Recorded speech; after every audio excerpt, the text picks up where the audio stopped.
Je n'ai pas la télécommande. Est-ce que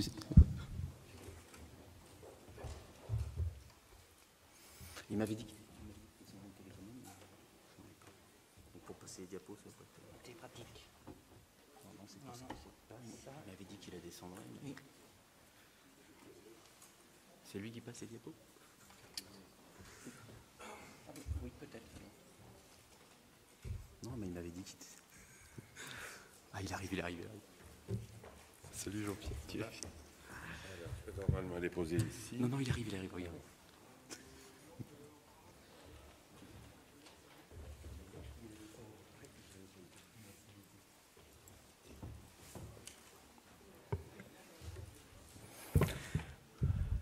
Mesdames, Messieurs, bonjour. Je vais commencer bien évidemment par remercier les organisateurs de m'avoir invité. C'est avec grand plaisir que je viens parler avec vous aujourd'hui d'Interaction Gênes-Environnement. Et je remercie particulièrement Jean-Pierre Doloued. C'est lui qui a tenu à ce que je vienne vous parler un petit peu de cette thématique. Alors, je vais par défaut, je suis neurobiologiste et je travaille beaucoup sur l'animal, donc je vais vous parler un petit peu d'animal ce matin et d'expérimentation chez l'animal, notamment chez le rat et chez le singe. Alors, bien entendu, vous le savez, la vulnérabilité à développer une addiction dépend de très nombreux paramètres, des paramètres individuels, notamment des traits de personnalité, mais également donc, des facteurs génétiques, et le poids de la génétique, finalement, pèse assez lourd, puisqu'on est à environ 50% de la variance du risque à développer une addiction qui dépend de facteurs génétiques. Mais tout le reste, finalement, ce sont principalement liés à des facteurs environnementaux. Et vous voyez ici que j'ai ajouté, par exemple, l'exposition précoce, et on se demande, par exemple, si une exposition précoce aux substances ne va pas, au travers d'effets, justement, épigénétiques, modifier à long terme la vulnérabilité à l'addiction. On a des faits maintenant qui plaident en faveur de cette importance de l'exposition précoce aux drogues. Donc tout le reste, finalement, les 50% restants, sont liés essentiellement à des facteurs environnementaux.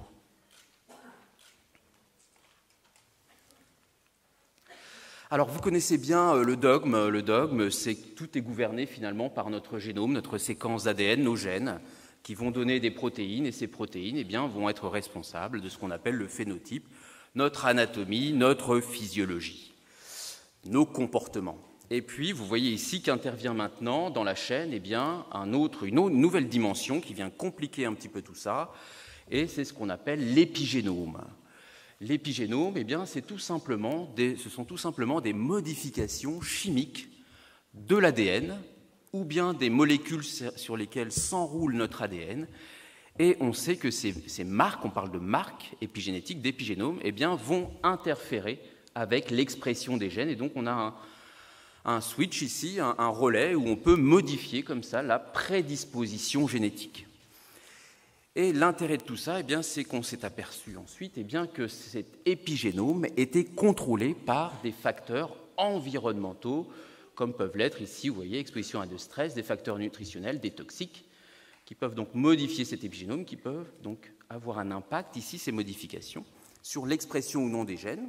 Et donc j'attire votre attention tout de suite sur le fait qu'une prédisposition finalement génétique, ici, on travaille beaucoup sur des facteurs génétiques de prédisposition à l'addiction, peuvent être modulés, contrecarrés par des modifications épigénétiques. Et donc ça, c'est le sujet de ma présentation aujourd'hui.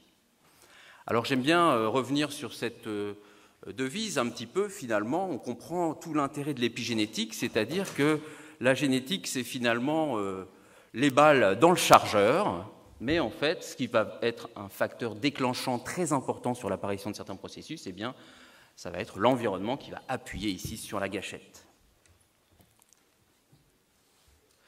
Alors, assez simplement, l'épigénétique, c'est ce qu'on appelle aussi, assez simplement et de manière très simple, le remodelage de la chromatine. Pourquoi? Vous savez que notre ADN s'enroule sur des protéines qu'on appelle les histones. Ça permet à notre ADN, finalement, d'être compacté et de faire en sorte que toute la chaîne, qui est extrêmement longue, puisse se condenser pour rentrer dans le noyau des cellules. Et en fait, on parle de remodelage de la chromatine. En quoi le remodelage de la chromatine est important? C'est parce que quand l'ADN est compacté, les gènes ont du mal à s'exprimer, tout simplement parce que tout ce qui est la machinerie, toutes les enzymes qui vont aider à la transcription des gènes ne peut pas accéder à la séquence d'acide nucléique. Donc, il y a en fait un jeu de compaction et de décompaction de l'ADN qui va contrôler l'expression de nos gènes, et c'est ce qu'on appelle le remodelage de la chromatine. Alors assez simplement, vous voyez ici qu'on voit de l'ADN compacté et de l'ADN dans une forme relâchée, où peuvent venir ces enzymes qui vont activer la transcription de nos gènes. Eh bien, cet état de compaction est régulé par certaines enzymes. Par exemple, ici, j'ai mis un exemple, je ne vais pas citer tous les mécanismes épigénétiques. Vous avez donc ces protéines histones, ces boîtes ici sur lesquelles s'enroule l'ADN. Eh bien, il y a des enzymes qui vont greffer sur ces protéines histones des groupements acétyles. Et en fait, ces groupements acétyles ne vont qu'interférer chimiquement. Il va y avoir des interactions chimiques entre les protéines histones et l'ADN qui fait que plus vous avez d'acétylation, plus vous perturbez les interactions entre les molécules, la molécule d'ADN se débobine et vous pouvez exprimer les gènes. Donc ça, ce sont des enzymes qui s'appellent les histones acétyltransférases. Et puis vous avez des enzymes qui font l'inverse, vous voyez, qui vont désacétyler pour recompacter à nouveau la molécule d'ADN. L'épigénome, les marques épigénétiques, vous voyez, j'ai mis un exemple ici, je vais vous parler que de certains mécanismes. Vous voyez qu'il y en a ici. On peut directement ajouter des groupes méthyl sur notre ADN. En général, on considère que plus l'ADN est méthylé, moins les gènes s'expriment. Et puis, vous voyez également que sur ces protéines histones, il y a des tas de modifications. On retrouve également des méthylations, des acétylations, phosphorylations, etc. Donc, toutes ces modifications forment ce qu'on appelle maintenant l'épigénome, les marques épigénétiques, qui sont une véritable signature. Et ce qui peut expliquer, on le comprend assez facilement, pourquoi en fait toutes nos cellules ont le même génome, mais ne vont pas se ressembler, elles vont se différencier, exprimer des gènes de manière différentielle, et cela est dû en partie à ces marques épigénétiques, bien que toutes les cellules aient le même génome. Alors tout ça, pour revenir à la thématique de l'addiction, vous connaissez bien également la notion de circuit cérébral de la récompense. Alors cette notion de circuit cérébral de la récompense est ancienne. Je vous rappelle simplement vieille expérience de Holz et Milner dans les années 50 qui ont montré qu'en mettant une électrode de stimulation dans certaines aires cérébrales dans un animal, et notamment dans une structure qui est riche en neurones dopaminergiques qui s'appelle l'aire tegmentale ventrale, et si l'animal a le contrôle ici de cette stimulation, eh bien, on a ici un comportement qui se répète. L'animal ne décroche plus, appuie sans cesse sur le levier et s'inflige ici un jeûne fatal. Il ne va plus se nourrir ou s'abreuver. D'où l'idée ici de cette auto-stimulation et de circuits dans le cerveau qui provoquent une telle récompense que cela se fait au détriment de fonctions vitales. Alors, on sait très bien que les différentes drogues induisent une libération de dopamine dans ce circuit cérébral de la récompense. C'est ce qu'on voit ici chez l'homme. Vous voyez qu'une structure qui s'allume ici, où il y a de la libération de dopamine, c'est une structure particulière qu'on appelle le striatum ventral ou noyau accumbens. Et en fait, on a différentes théories dans l'addiction, dont une théorie, je vais vous parler d'une théorie, qui s'appelle celle des processus opposants, c'est-à-dire qu'à force de stimuler ce circuit cérébral de la récompense, eh bien, le système s'adapte et met en place finalement un système anti-récompensant pour s'opposer aux effets des substances. Et vous voyez ici, c'est des résultats obtenus chez l'animal, où on peut suivre cette libération de dopamine dans le striatum ventral pendant plusieurs semaines quand l'animal s'auto-administre des drogues. Qu'est-ce qu'on voit ? Eh bien, on voit que cette libération de dopamine a tendance à diminuer. C'est ce qu'on va appeler les processus opposants, mais également une théorie dont vous avez peut-être entendu parler qui s'appelle l'allostasie hédonique. Et alors, chose également, une autre théorie dans l'addiction, c'est la théorie des automatismes, c'est-à-dire qu'au bout d'un certain moment, eh bien, le comportement passe en mode automatique, c'est-à-dire qu'on passe de comportement motivé par un objectif à un comportement de type stimulus-réponse. Et du point de vue de la neurobiologie, on s'est aperçu eh bien, que si on a une diminution de la libération de dopamine dans le striatum ventral, dans le développement de ce comportement automatique, eh bien, ce qui apparaît ici, c'est une augmentation de la libération dans une autre structure du striatum qui s'appelle le striatum dorsolatéral. Donc vous voyez un petit peu comment s'adapte le circuit cérébral de la récompense lors du développement d'une addiction. Je vais revenir à la thématique gène-environnement. Alors ce dont on s'est aperçu également, j'ai repris ça à Georges Koub, eh bien, quand on regarde ce qui se passe dans son circuit pendant le sevrage, ça, on a utilisé le protocole d'autostimulation, le rat qui appuie sur le levier pour se stimuler directement dans le cerveau. Et si on regarde ce qui se passe pendant le sevrage des différentes substances, amphétamine, éthanol, cocaïne, morphine, nicotine, THC, vous voyez qu'en fait, ce qui se passe, c'est que les animaux vont appuyer beaucoup plus sur le levier pendant la période de sevrage, ce qui signe en fait un déficit du circuit cérébral de la récompense. Il y a un seuil qui est augmenté, les animaux ici doivent appuyer plus sur le levier pour ressentir les effets bénéfiques. Donc vous voyez un petit peu comment s'adapte le système et le rôle important que joue la dopamine. Alors, dans cette théorie des processus opposants et d'allostasie hédonique, ce qu'on a remarqué également, ça sont toutes les études d'imagerie cérébrale, notamment de Nora Volkow qui l'ont montré, on voit ici que le système dopaminergique s'adapte, puisque vous avez ici l'expression des taux de récepteurs D2, ici c'est fait chez l'homme, avec les différentes substances, chez les témoins, mais vous voyez ici ce qui se passe chez les sujets addicts, eh bien il y a une diminution de l'expression des récepteurs D2 de la dopamine. Alors une grande question, ça a été de savoir si ce sont les drogues qui induisent cette diminution d'expression des récepteurs D2, sûrement en partie, mais également cette faible expression des récepteurs D2 ici dans le circuit cérébral de la récompense pourrait également être un facteur de prédisposition à l'addiction. Et je vais vous donner deux exemples. Alors, chose intéressante, c'est qu'en même temps qu'on voit une diminution du récepteur D2 de la dopamine, une autre théorie, d'ailleurs, dans l'addiction, c'est un déficit de contrôle inhibiteur, et c'est ce qu'on voit également chez ces témoins. Vous voyez ici que l'activité cérébrale est diminuée chez les sujets addicts. On a une hypoactivation ici des régions corticales frontales et une atteinte de ce qu'on appelle les fonctions exécutives, la capacité à planifier et à juger des conséquences de ses actes. Alors, est-ce que la diminution du taux de récepteur D2 joue un rôle, finalement, dans la perception même des effets des drogues? Eh bien, vous voyez ici simplement un fait qui semble indiquer que potentiellement le récepteur D2 de la dopamine pourrait jouer un rôle dans la vulnérabilité, la prédisposition. Ça, ce sont des expériences encore de Nora Volkow qui montrent eh bien, que chez des sujets non dépendants, ici non dépendants, eh bien, on voit que ce sont ceux qui expriment le moins de récepteurs D2 dans le striatum qui vont ressentir un effet le plus plaisant. Donc pourquoi pas imaginer que ces sujets, finalement, pourraient déjà avoir une faible expression de récepteurs D2 dans le striatum qui leur confère une plus grande vulnérabilité à l'addiction.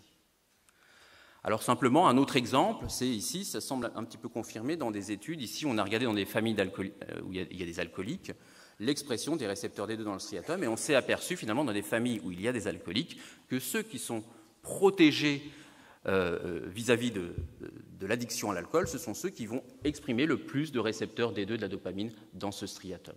Donc là encore, vous voyez un autre fait qui semble indiquer que ce récepteur D2, il est sûrement modifié par l'exposition chronique aux substances, mais également pourrait jouer un rôle important en termes de vulnérabilité à l'addiction.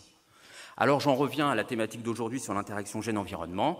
Un résultat intéressant ici, assez explicite, où une expérience a été réalisée il y a assez longtemps déjà, mais chez les singes cette fois-ci, où vous voyez qu'on a suivi ici en fait le taux de récepteur D2 dans les striatums, chez des singes qui sont au départ élevés de manière isolée, et ensuite on les met en groupe, et vous voyez ici qu'en fait certains individus vont voir leur taux de récepteur D2 dans le striatum modifié. Vous voyez ici ce qui se passe chez cet individu, on a une très forte surexpression du récepteur D2, et en fait cet individu-là est devenu en fait dominant dans le groupe, alors que cet individu ici, lui, est resté plutôt subordonné dans le groupe. Donc simplement pour vous montrer ici que des facteurs environnementaux et des facteurs sociaux vont jouer également sur l'expression de ce récepteur D2, et ce qui est assez intéressant ici dans l'interaction gène-environnement, c'est que c'est l'environnement et le rang social ici qui a modifié le récepteur D2, et ça se ressent également en termes d'auto-administration de cocaïne, puisque les singes ici subordonnés, qui ont le moins de récepteurs D2, eh bien, s'auto-administrent le plus de cocaïne. Donc vous voyez ici un bel exemple d'interaction gène-environnement. Alors autre chose, ce qui est frappant, et l'addiction est un très très bon modèle pour étudier ce type d'interaction, c'est toutes les expériences qui ont été faites depuis très longtemps. On s'intéresse à l'effet de l'environnement et des conditions environnementales sur la plasticité cérébrale, mais on a des très très belles expériences, et notamment des expériences qui sont faites en France sur ce domaine, sur l'environnement enrichi, ou comment on va modifier l'environnement pour prévenir ou inverser le comportement addictif. Donc là, je reste un petit peu sur le comportement animal. Vous voyez un petit peu ce qu'on appelle du comportement enrichi chez l'animal. C'est à la fois des interactions sociales, parce que les animaux, en général, sont élevés en groupe, et puis ici, avec une stimulation psychomotrice. Et vous voyez ici plutôt les conditions habituelles où on élève des animaux de laboratoire. C'est pas appauvri, mais ce sont des conditions standards. Et d'ailleurs, la législation en termes d'expérimentation animale nous impose maintenant un minimum d'enrichissement dans les cages. Alors on n'en est pas à ce niveau-là, parce que vous voyez qu'il il faut des cages assez grandes et fournies en plus pour élever les animaux. Mais qu'est-ce qu'on a montré d'intéressant? Eh bien, simplement, j'ai pris un exemple où l'environnement interfère avec le comportement de consommation des drogues. J'ai pris simplement un exemple, il y en a des tas, mais j'ai pris l'alcool. Avec, ici, ce qui se passe, c'est des souches de rats préférant à l'alcool ou non préférant à l'alcool. Ce sont des rats qui ont été sélectionnés génétiquement pendant plusieurs générations pour leur alcoolopréférence. Donc, vous voyez ici des rats qui sont préférents, qui vont consommer beaucoup d'alcool. Vous avez ici en noir, c'est la consommation d'eau.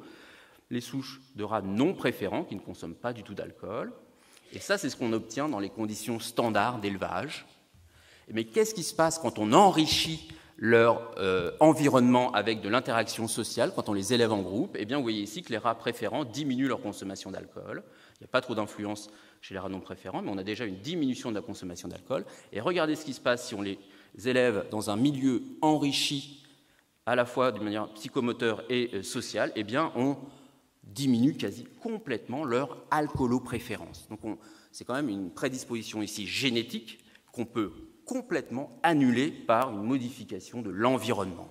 C'est quand même extraordinaire de se dire qu'on peut prévenir le développement d'un comportement ou l'inverser une fois qu'il est instauré.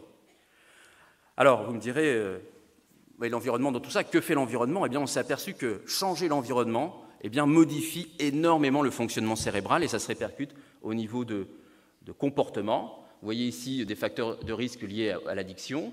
Et ce que peut faire l'environnement enrichi, vous voyez que ça joue sur le niveau d'anxiété, l'état dépressif, les déficits cognitifs, la réponse aux substances, et ça se traduit en fait également par des modifications de fonctionnement du cerveau, l'axe du stress, les neurotrophines, etc., etc. On peut contrecarrer certains effets de l'addiction. Donc, ce qu'on voit au niveau comportemental, c'est qu'en fait une traduction de ce que fait l'environnement sur le fonctionnement cérébral. Alors simplement, je vais terminer ma présentation avec 2-3 résultats où l'épigénétique, est-ce qu'on peut l'utiliser finalement dans une perspective thérapeutique? Je vais vous montrer un exemple où dans mon laboratoire, nous avons utilisé des inhibiteurs qui bloquent le fonctionnement de ces histones désacétylases et donc qui empêchent en fait l'ADN de recouvrer ici une forme compactée. Et donc on est plutôt dans une situation où on facilite l'expression des gènes. Ce sont des molécules qui sont actuellement utilisées dans le cancer. Alors l'alcool a de nombreux effets au niveau cérébral, modifie l'expression de très nombreux gènes, donc pourquoi pas imaginer que jouer sur quelque chose d'assez aspécifique comme ça pourrait également contrecarrer les effets de l'alcool. Eh bien c'est exactement ce que l'on obtient dans nos modèles, c'est-à-dire que vous avez ici des rats qui perdent le contrôle, qui augmentent leur consommation d'alcool. Lorsqu'on les traite avec un inhibiteur de ces enzymes, bien vous voyez qu'on est capable de diminuer cette consommation. Et encore mieux également, si on traite dès le départ, avant même qu'ils aient eu contact avec l'alcool, si on traite avec ces inhibiteurs, on est capable d'empêcher ce phénomène d'escalade et d'augmentation de la consommation d'alcool. Donc vous voyez que pharmacologiquement, en interférant avec ce système, on arrive à inverser ou à prévenir le comportement. Nous avons utilisé également un autre modèle qui est très connu, très utilisé notamment aux États-Unis avec George Koob ou Rainer Spanagel, un modèle où on induit une addiction chez l'animal, parce que là, ce que je vous ai montré précédemment, ce sont des animaux non alcoolodépendants, mais on arrive à induire une dépendance physique et psychologique chez nos animaux. Et qu'est-ce qui se passe quand on utilise ce genre de molécules? Eh bien, on diminue également. Vous avez ici le niveau d'appui sur les leviers pour obtenir de l'alcool chez un animal témoin. Ce qui se passe chez un animal alcoolodépendant, eh bien, vous voyez ici que ces inhibiteurs, au bout du 2e jour, ça prend du temps, il y a sûrement des effets géniques, et on est justement en train d'identifier les gènes qui sont impliqués dans les effets de ces molécules. Mais en tout cas, on a une grande efficacité ici, que les inhibiteurs soient non sélectifs ou ici très sélectifs de certaines isoformes de ces enzymes. Donc ça semble être quand même une assez bonne piste thérapeutique. Et de manière intéressante, ça peut également réduire la rechute. Là, dans un autre modèle, où on éteint le comportement et ensuite on induit la rechute en réexposant les animaux à l'alcool, vous voyez ce qui se passe chez les témoins. Mais ici, les animaux en gris, quand on met ce type de molécules, eh bien, on arrive à retarder diminuer la rechute, à retarder la réescalade des consommations. Bon, eh bien, assez simplement, je vais terminer par ça, vous voyez qu'il y a des hypothèses assez simples sur l'état de condensation de l'ADN, vous voyez, avec des hypothèses. Ici, j'ai repris ça aux études d'un Américain qui s'appelle Subhash Pandey, à Chicago, et qui nous a proposé une hypothèse ici. Vous voyez que notre ADN est dans un certain état de compaction, la chromatine dans un état normal, la consommation d'alcool va entraîner une relaxation de cette chromatine. Bien sûr, le cerveau s'adapte et essaye de contrer ses effets, et donc la chromatine va revenir dans un certain état normal, c'est l'effet de tolérance. Et puis ensuite, on a l'effet inverse pendant le sevrage, c'est-à-dire que ce qui peut se produire, c'est une recondensation plus importante pendant le sevrage de l'ADN. Et finalement, ces molécules, ces inhibiteurs HDAC vont servir à contrer les effets de l'alcool et à faire en sorte que l'ADN recouvre un état normal de compaction. Et tout ça, ça pourrait être impliqué dans des gènes, dans l'expression de gènes qui seraient importants, donc dans l'état émotionnel négatif, et également dans la rechute, etc., etc. Donc finalement, voilà, l'idée de ma présentation, c'était de vous dire que, bien évidemment, tout le monde s'intéresse au polymorphisme génétique, mais ce qui est intéressant également, c'est essayer de comprendre pourquoi, justement, certains individus qui ont des facteurs de vulnérabilité génétique ne vont pas forcément développer une addiction ou un comportement. Eh bien, ça peut être expliqué par ce type de mécanisme épigénétique, soit d'autres gènes qui vont contrôler ces facteurs de vulnérabilité, soit l'environnement directement. Et donc, on a découvert une autre dimension ici des variations, cette fois-ci épigénétiques. Et un des enjeux à l'heure actuelle, c'est d'identifier